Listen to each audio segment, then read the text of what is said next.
Welcome students. Today in this class we will be talking about payback period technique or payback period method. As we know, capital budgeting is one of the main functions in finance management. This uses various techniques to assist management in selecting one project over another. During the course of business, the management comes across various opportunities that lead to the expansion of existing projects or new projects.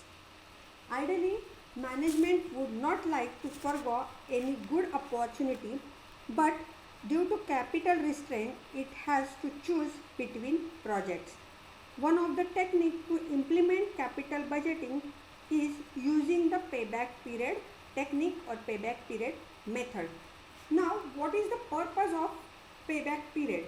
Payback period as a tool of analysis is often used because it is easy to apply and easy to understand for most individuals. When used carefully or to compare similar investments, it can be quite useful. Now we will see the definition of payback period. Payback period refers to the amount of time it takes to recover the cost of an investment. Simply put, the payback period is the length of time an investment reaches a break-even point. In other words, we can say payback period helps to determine the length of time required to recover the initial cash outlay in the project. It is the method used to calculate the time required to earn back the cost incurred in the investments through the successive cash inflow. Now we see the formula of payback period. This is the formula of payback period. Total outflows divided by inflow every year, or initial investment divided by net annual cash inflows. Now, evaluation criteria of payback period, or we can say accept or reject criteria. If the actual payback period is less than predetermined payback period, the project would be accepted. If the actual payback period is more than the predetermined payback period, the project would be rejected. So this is the criteria for accept or reject the project. Now we see the example of payback period. A project cost of rupees 30,000 and earn an annual cash flow rupees 10,000 for 5 years. Now calculate the payback period. Here the initial investment is rupees 30,000 and the annual cash inflows are rupees 10,000. So now the payback period is 30,000 divided by 10,000 is equal to 3 years. So payback period is 3 years. Now we see the another example. A project requires an initial investment of rupees 5 lakhs and is estimated to generate future cash inflow for first year rupees 62,000, for second year rupees 70,000, for third year rupees 45,000, for fourth year rupees 72,000, for fifth year rupees 75,000, for sixth year rupees 85,000, for seventh year rupees 90,000, for eighth year rupees 56,000, for ninth year rupees 50,000, and for the 10th year it's a 55,000. Now here we calculate the payback period. Here solution is already given. Here we can prepare a 3 columns. First column for a years, second column for cash inflows, and third column for the cumulative cash inflows. In the first column you can write the years from 1 to 10. Then you can write down all the cash inflows which is already given, like 62,000 rupees, 70,000 rupees, 45,000 and so on. Then in a third column you can get the you can do the cumulative cash inflows, like see, for the first year total cash inflow is 62 years.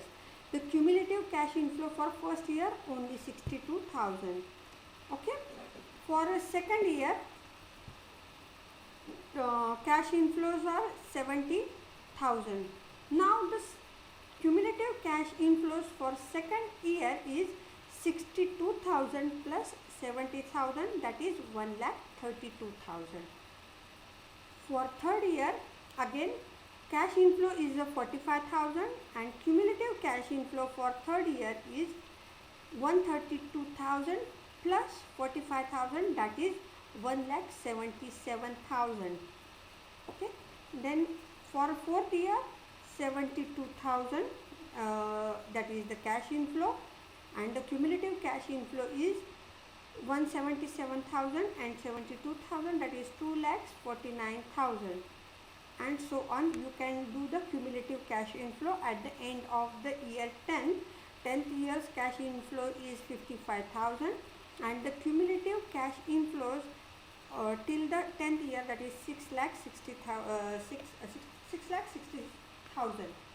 Now here in this numerical they give the investment is rupees, initial investment is rupees 5 lakhs. Now till the year of 7 we complete the amount, we recover the amount 4,99,000 till 7th year, and now 5 lakhs minus 4,99,000, so remain 1,000 which is unrecovered, that will be recovered in the year of 8. So how much money is required for collecting the remaining amount, that is 1,000. So payback period is equal to 7 years. Till the 7 years we already complete 4,99,000 plus 1,000 which is remain, divided by, in the year of 8 total cash inflow is 56,000. Okay, 1,000 divided by 56,000, that is 0.02. Now payback period is 7 plus 0.02 is equal to 7.02 years. Now get it? Okay. Now we will see the advantage and limitations of payback period. Advantages, it's the payback period is very simple to use and easy to understand. Second, it's a quick, it gives the quick solution. Third, it preference to liquidity. Fourth, it's useful in case of uncertainty. Now the limitations we can say the disadvantages also. In the payback period it ignores the time value of money. It not cover all the inflows, not realistic, and ignore profitability also. It neglects the project's return on investment. These are the limitations of this method. Now what we learn from this discussion, so the key takeaways are: payback period refers to the amount of time it takes to recover the cost of investment, or how long it takes for an investor to reach break-even. Second, we learn account and fund manager use the payback period to determine whether to go through with an investment. Third, we learn shorter payback period means more attractive investment, while longer payback period are less desirable.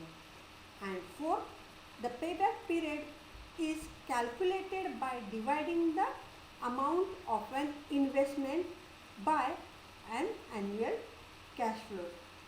So here I will stop. I hope you understand the payback period method or payback period technique. Thank you.